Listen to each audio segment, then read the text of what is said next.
আসসালামু আলাইকুম। আমি একটা কবিতা বলবো। কবিতার নাম কান্না বুগির শাহ।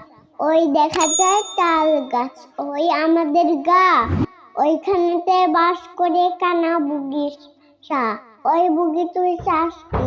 পান্তা ভাত চাস কি? পান্তা আমি চাই না, প্রতি মাস পাই না, একটা যদি পাই অন্য টাকা পাচ্ছে খাই।